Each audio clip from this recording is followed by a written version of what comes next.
Another episode here of Getting There with Goz. We're talking to media members, coaches, athletes, business owners, and more about their career journey to getting to where they are. An interesting interview we have here. Capital Region listeners may be very familiar with this guy. They know him as a sports reporter, formerly of ABC10 locally, Michael Barth. We're going to get to where his career has taken him now and more, but let's start at the beginning. 6, 7, 8 years old. Take us to a young Michael Barth. Where'd you grow up and what did you want to be as a kid? Well, first of all, thank you so much for having me, guys. It's a pleasure to be here. And I grew up Bethesda, Maryland, and just fell in love with sports. I couldn't even tell you what age I was when I fell in love with sports, but I always played, read, watched. Everything was sports for me. I loved reading the Washington Post, and that was the sports section was my favorite thing to read. So that's where it all started, and I think it had a lot to do with my dad. He got me into sports really early on. Growing up, we had season tickets to the now Washington football team, so I loved going to games. And some of my fondest memories were going to FedEx Field and watching some terrible football be played. Unfortunately, it's been like that since I was born for a while. But that's where it all started. I think. Early on, my whole life was just revolved around sports. So, I think like any young kid, you just grow up, you're around things, you're involved. And from there, I don't know what it was. It just, I couldn't get enough of it. Yeah. So when you have that sports background, when you're a sports fan, it usually goes either two ways. You want to be the athlete when you're a young kid. You want to be the professional baseball, football, basketball player, whatever it may be. Or there's a moment where you're like, you know what? I don't know if I'm ever going to go pro or even play in college. Broadcasting might be my lane instead. Did you have that, I think it's broadcast instead of athlete moment?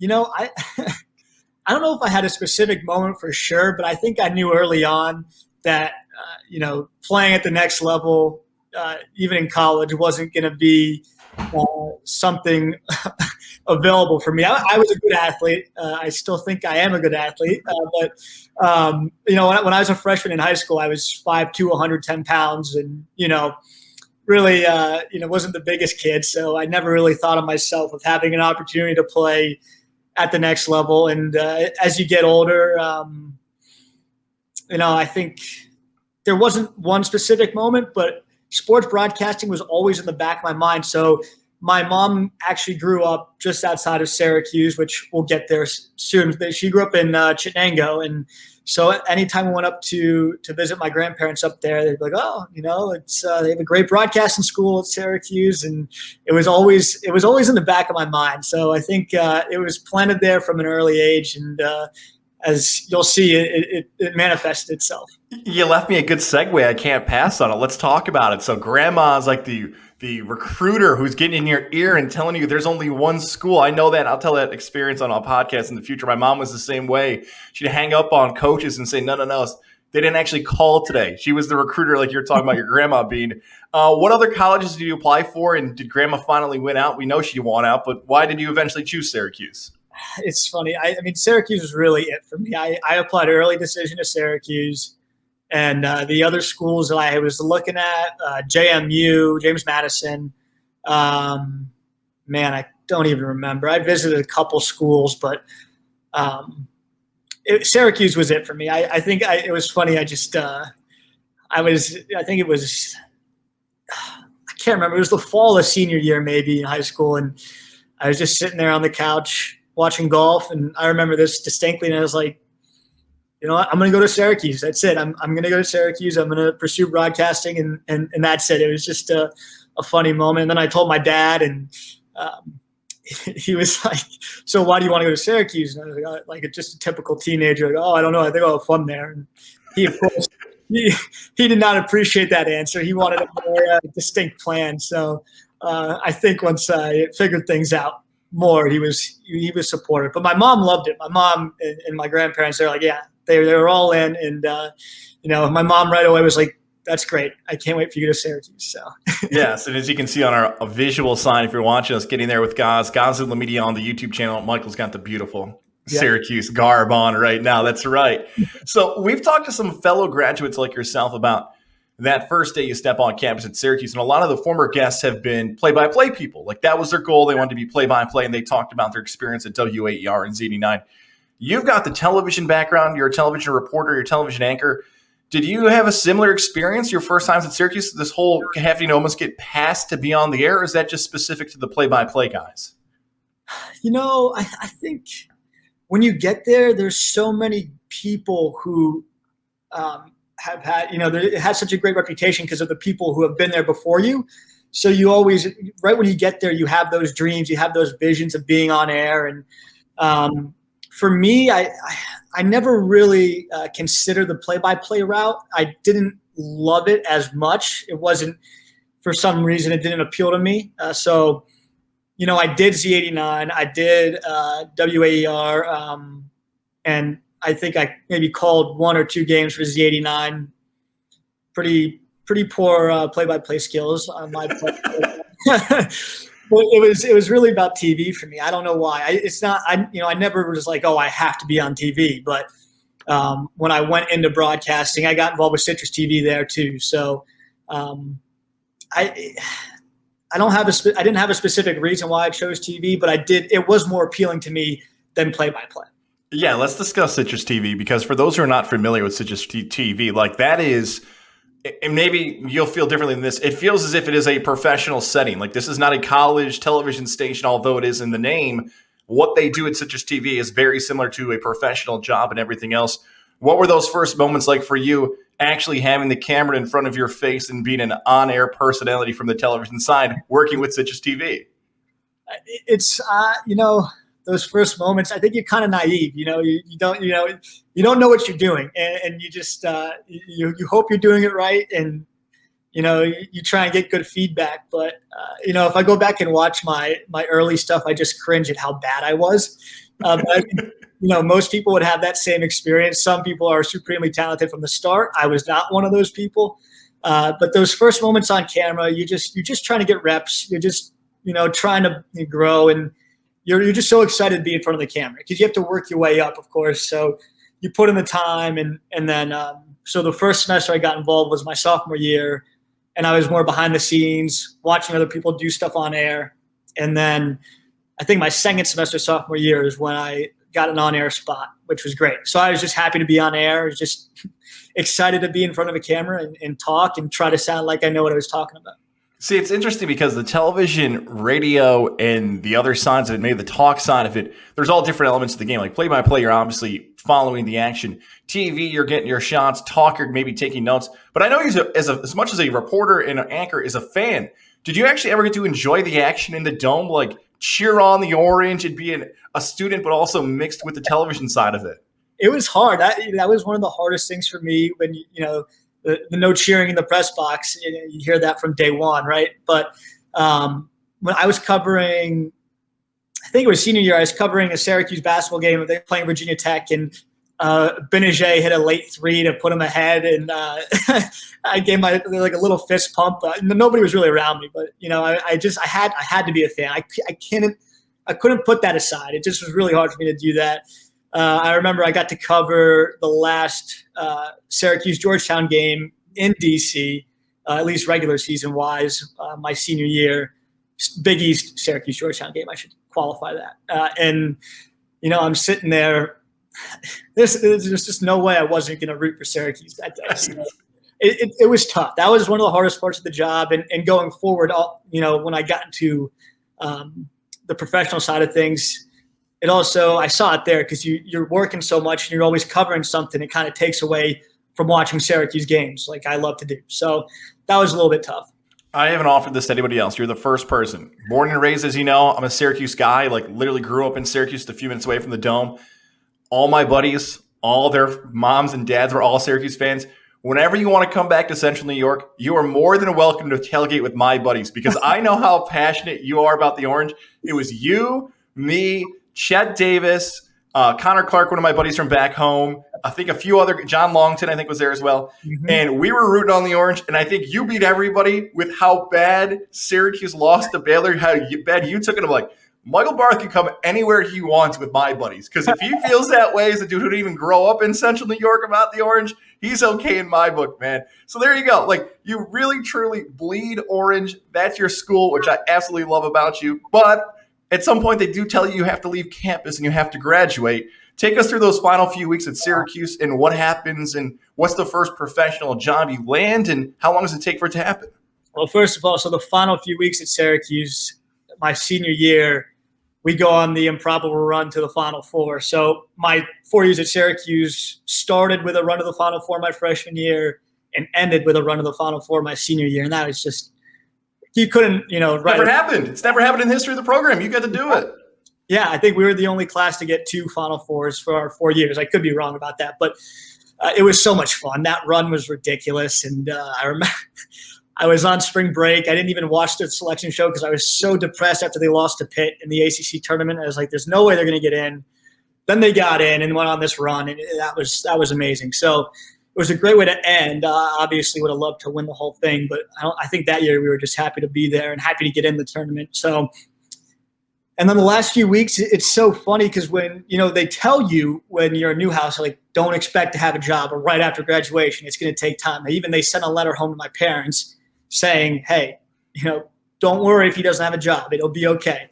And I was looking for jobs and, just really it's tough when you're in college and you have limited availability with what you have on your reel and you're trying to, put your best foot forward. You got to start small. And so you're kind of just applying everywhere and you're not hearing back from anybody. It's just one of those things. It's tough. So the last few weeks were spent trying to figure things out and also enjoying my time at Syracuse and enjoying my friends. And that was a lot of fun. So it was an interesting time. And I graduated without a job. So then we can get into the professional stuff there. My first job, I graduated in May. I don't think I started until July, but I started out in Lubbock, Texas. And this is a little bit interesting for me. So the summer going into my senior year, I was trying to intern in Washington, D.C., where I'm from.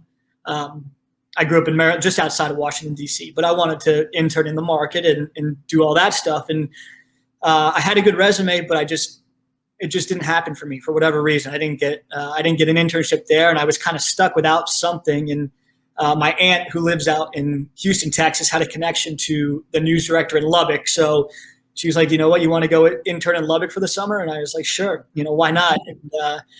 And so I did that, and it worked out so well for me because it gave me experience. I was able to do on-air stories as an intern. I did 3 of them, I think, and I just absorbed as much as I could. I was there all the time. I worked hard and made a good impression.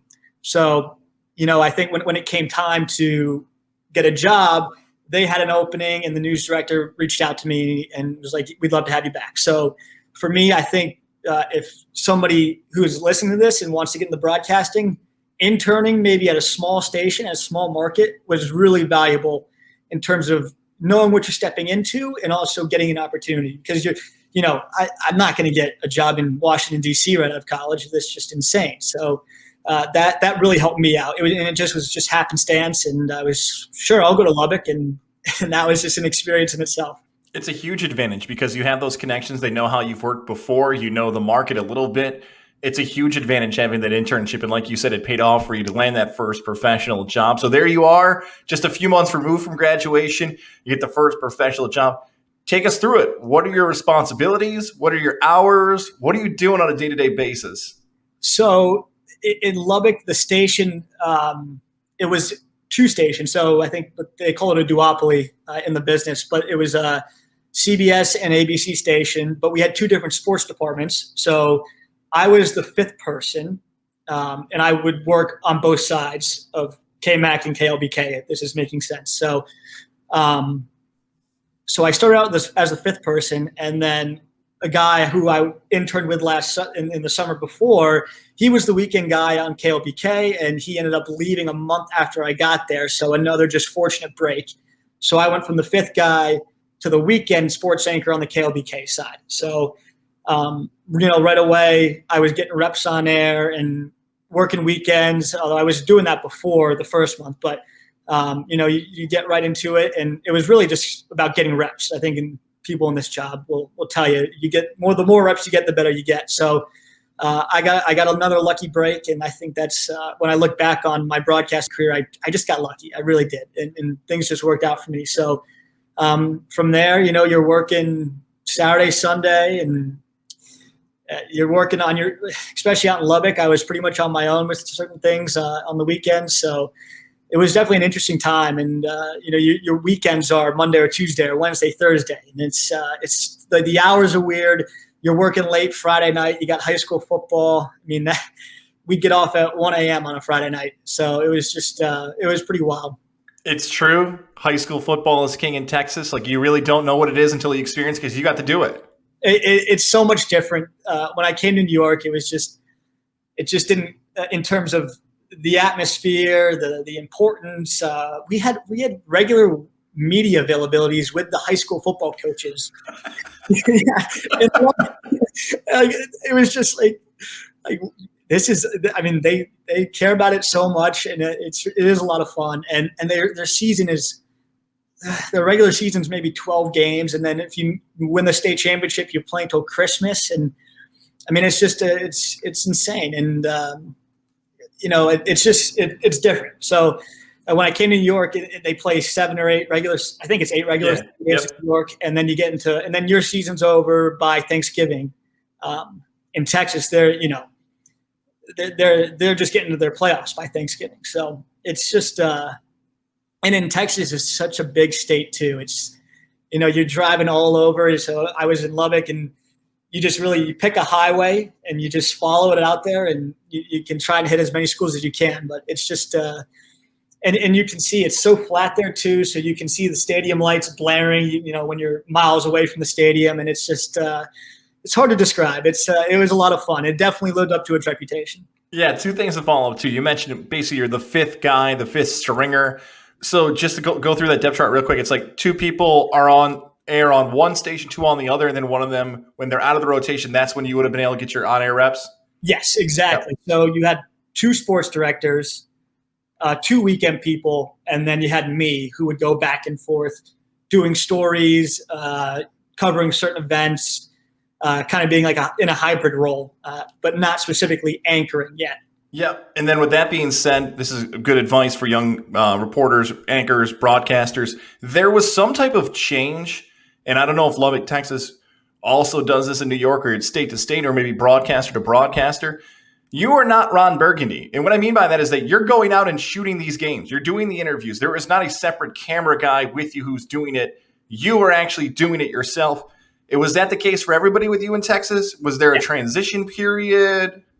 No, right away. I mean, one-man banding is what they call it, and you go out, you shoot your own stories. Occasionally you can get help, but you're responsible for shooting your highlights, your stories, editing everything when you come back to the station. So it's really all on you. The resources, you're expected to do everything, which is it's just another crazy part of the job. It's I think. I was ready for that. I knew the Syracuse prepared me for that. But, once you really get into it, it's just like sometimes it can be exhausting. So from Lubbock, Texas, is it straight to Albany, or is there a stop in between? No, it was straight to Albany. I got lucky again.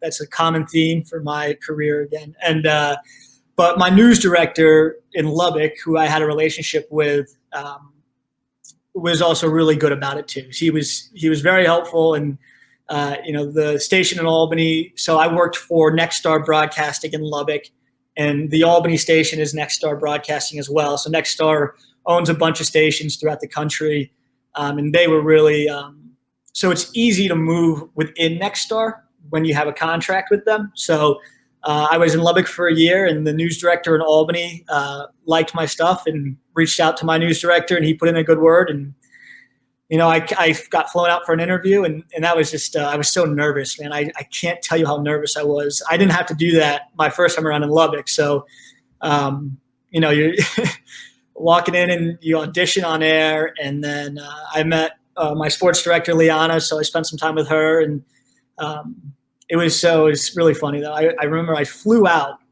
from Lubbock. I had to be at the airport at 3 a.m. I got 2 hours of sleep. and got into Albany, and then stayed up and watched Liana's sportscast because I knew I was going to do like a run through of her sportscast. So I watched her sportscast, stayed up to like 11:30 whenever she got off, and one of the stories was about Shenandoah High School, and I couldn't pronounce Shenandoah. I was so nervous getting ready for the audition. So I spent 2 hours trying to pronounce Shenandoah. It took me a while to get it. So I just remember that clearly from my interview and from my audition. I was so nervous. But nonetheless, you nailed it. You got hired. There you are. ABC10, the Capital Region gets to know you. At this point, it's you and Liana. I know Jared Phillips is there now, but it was just you two for a while, and then a third came on, Yeah. So it was Liana and I for maybe a year and a half, 2 years. I don't remember the timeline, but it felt like a while, and that was tough. She's working weekends, helping me out. I think anybody who knows the Capital Region sports schedule, sectionals for any sport were always the busiest time of the year. There's so much stuff to cover. You're trying to hit everything. So, she was working weekends, and you just work what's required of you. So, if you have to work on your off day, you come in and work on your off day. Obviously, we try not to do that, but there was certain weeks, I know during like high school basketball sectionals, you just spend an entire day up in Glens Falls, and it's just kind of crazy. So we were kind of with a 2-person sports department, just doing whatever it took to cover everything we could. And here's the other part about this, and I feel like it's just how we both grew up, because you're a little younger than me, but I feel like sports reporters and people who work in television may not have the same attitude you and I have. And what I'm talking about is like the rivalry between other stations. You're buddies with Chet Davis. I want to talk about a little bit about Gardner Royce and you, because Gardner and you grew up in the same area. And I kind of want to ask you about the Stanley Cup celebration. You could talk about that with your Capitals because you spent time with him. But was there ever that tight sort of rivalry? Because I feel like people want that to happen. Like, oh, they're going. It's like that scene in the movie Network. Like they're going for the number one. I feel like a lot of people, at least in their like mid 30s to younger 20s, they're there at every single event. There's no reason to be jerks to each other. You know the games you're covering. You either become friends or you're just a jerk to that other person, which most people just seem to be embrace it as, hey, we're going to be friends. There's no rivalries between these people. Yeah, that's exactly what happened. You spend so much time at these events and with the people next to you. So, they become your friends. You'd help them out. You'd hold their microphone if they needed it, or they'd hold your microphone. I mean, I borrowed batteries from them when I forgot an extra battery or something like that. So there really wasn't a rivalry. Not at all. I mean, it's just kind of funny how it works out, because you're technically in competition and you are competing against each other. You're trying to find good stories to do, but at the same time, when you see Chet, you see Gardner every day. It's like, these guys are my friends. Like I would help them out if I could. Like we always joked that we would send each other highlights if we could do that. I mean, we were serious. We could probably pool our resources together, have somebody shoot one game, somebody shoot the other game, and just send each other highlights. And it'd be a lot better. But obviously, our bosses would be upset. Right. Like, I'm going to let you talk about this. Like, if it was Letterman and Leno celebrating at a bar together, watching their favorite team, people who are older than us would be like, oh my God, David Letterman and Jay Leno are getting along. But you and Gardner Royce are buddies and love DC sports. And you guys got to celebrate that moment in the Capital Region, I believe, when watching the Capitals win the Stanley Cup. So we are, at least for me growing up, I always thought the DC sports were cursed, because I mean, we had some terrible luck, and I mean, I could go through some of my most depressing losses, but I'm not going to do that. So we got to watch the Caps win the Stanley Cup together, and then we watched the Nats win the World Series together as well. So I think our thing is that we have to watch no matter what. If a DC team's playing for a championship, we need to watch together. So we should probably go back to Albany and just watch up there. So it was so much fun. It was so crazy, because our whole, I mean, we experienced the same sort of heartbreak. And so it was very relatable for us when we finally broke through and we got the Caps and the Nats, and it's just the greatest feeling ever. You were talking about all the great things that have happened in the Capital Region, all the wonderful moments you're experiencing both as a fan and as a professional. But your career starts to go differently. Like whether it's internally, whether it's responsibilities, things start to change. And I want to start here. I have a few questions you're going to see in the bottom left corner of your graphic here. And maybe I'm totally off on this. And if I am, don't feel bad about correcting me. COVID affected everybody. Did things start to change professionally and personally for you once March 2020 rolled around and COVID-19 started to affect your workplace?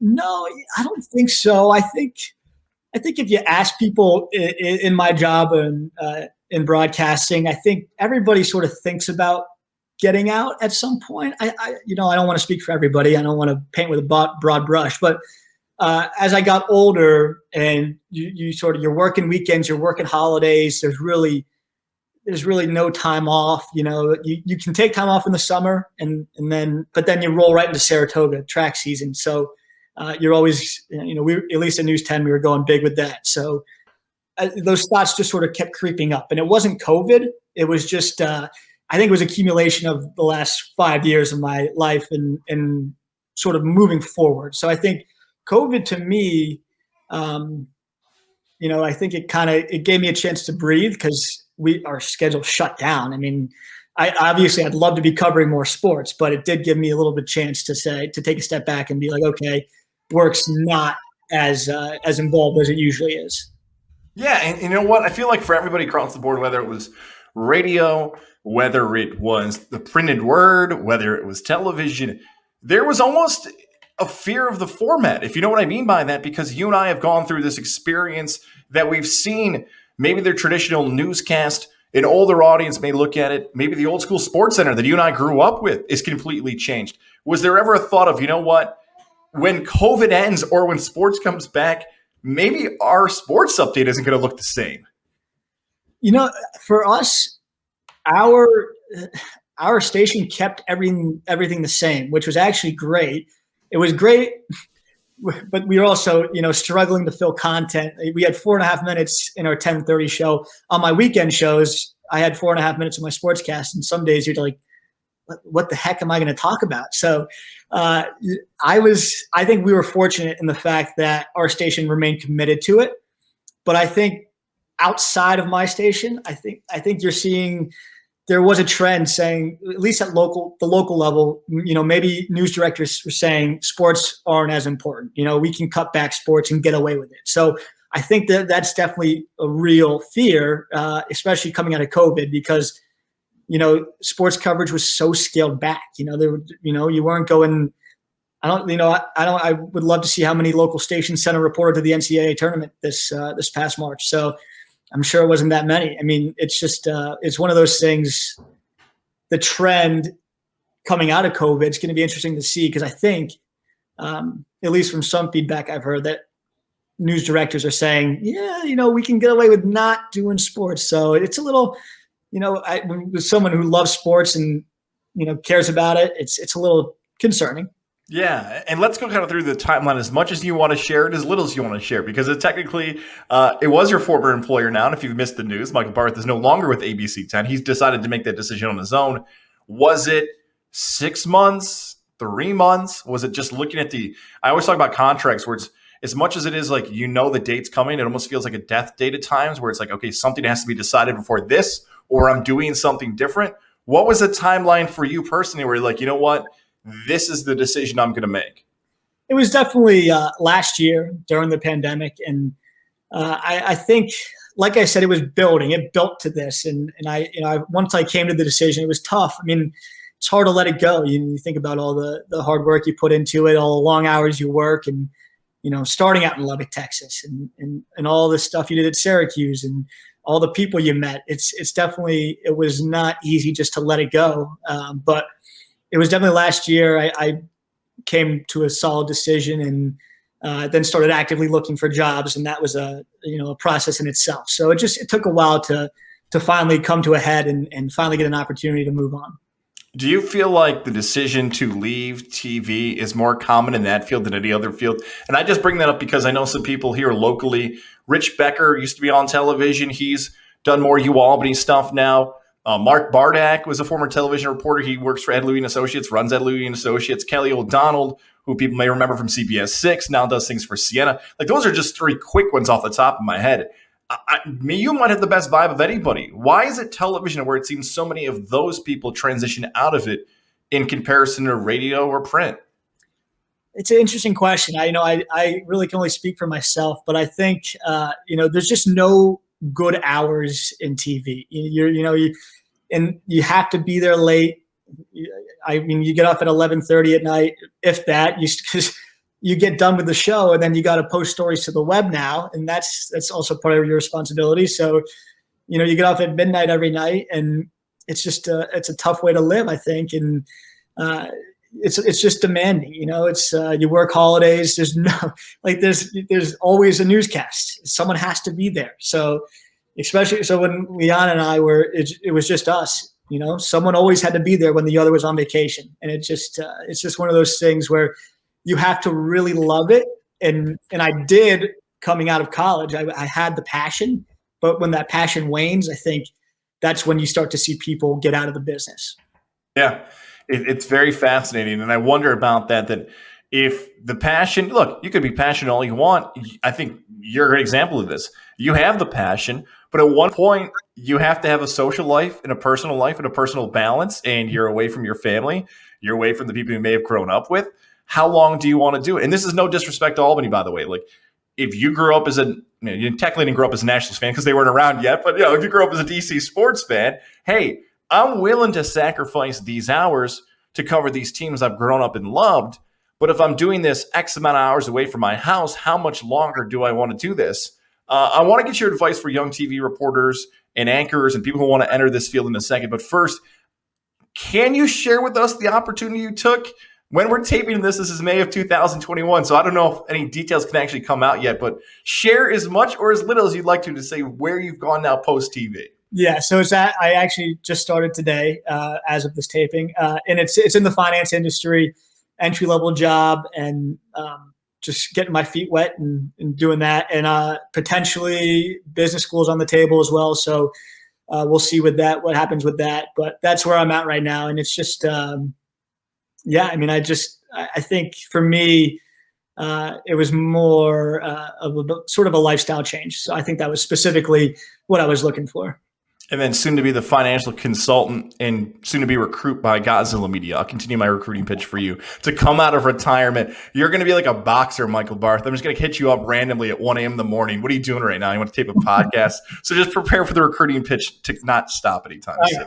Yeah. All right, let's get to this, man. The best advice for young broadcasters and anchors. Usually I'd say best place to get to where you are, but you're unique because you were there. Now you're no longer there, but someone else is going to get there at some point. So a few things for me. Reps, like I said a couple times already, you have to get reps. You have to get on-air opportunities. That's the only way you're going to get better. And so whatever it takes. And also radio. I mean, Z89, WAER. I mean, mostly I got a lot of radio reps at Z89, but that helps too. Whatever it is, if there's a microphone, if there's a camera rolling, it just gives you more experience, and then you can use it to get better. And I think the second part of what I would say is find someone who you can send your stuff to and get critiqued, and someone you trust, someone you think is credible too. So I actually hired a talent coach when I was in Lubbock, Texas, and he helped me so much. I mean, I can't tell you the growth I started to see by reviewing my work once a week with him for about an hour. I was also able to send him my stories, send him scripts. So whatever it was, he was willing to look at stuff and tweak it for me and help me out. So I think for me, that was so helpful. And obviously, if you can do that, if you can afford it, then do that. But also use a professor at your school, develop a relationship with them, send them your stuff, stay in contact, and every once in a while, send them whatever you're working on, because it's the only way you can get better. And I can tell you I saw my growth sort of just, I don't know what the word is, but I saw it accelerate once I started working with a talent coach. So that to me was so valuable. Well, I appreciate you taking the time with me to share your story, especially when people here in the Capital Region see someone transitioning to a new field, and especially with so many different movements that have happened in the area recently. I'll put myself in that mix as well, that you are willing to share your story with me. I truly appreciate that. I hope I covered everything. Is there something in this journey, the story, you want to make sure Capital Region sports fans or fellow viewers that have watched over the last few years, you want to share with them before we let you go off and make your ton of money, which you're about to start doing? I don't know about that. Well, no, I had such a great time in the Capital Region. I did get to say goodbye on air, so I did get to cover my bases there. But just the sports, the athletes, it's a great market. It really is, and I think I'm going to miss the little things. I loved the Union RPI rivalry, whether it was hockey or the shoe game. The shoe game was my favorite thing to cover. Absolutely loved it for some reason. So I'm just going to miss the little things, and I hope I really think Siena got robbed with COVID with the 1920 season. I think they were headed to the NCAA tournament there, so that would have been a lot of fun. So that's the one thing I wish I could have got to cover. I didn't get to cover an NCAA tournament, but it is what it is, and I'm just happy I got to have the experience. I really am. Well, whenever you come back, whether it's the Capital Region, whether it's Central New York, we'll go watch some Syracuse Orange, maybe in person at the Dome again. You shoot me a text, we'll make it happen. Michael Barth, thank you so much for joining us, man. Appreciate you. We'll be talking again hopefully soon, and keep up the great work for whatever the future holds for you next. I appreciate it, man, and good luck with everything you're doing. And again, thank you so much for having me. It really is a pleasure. So I appreciate it.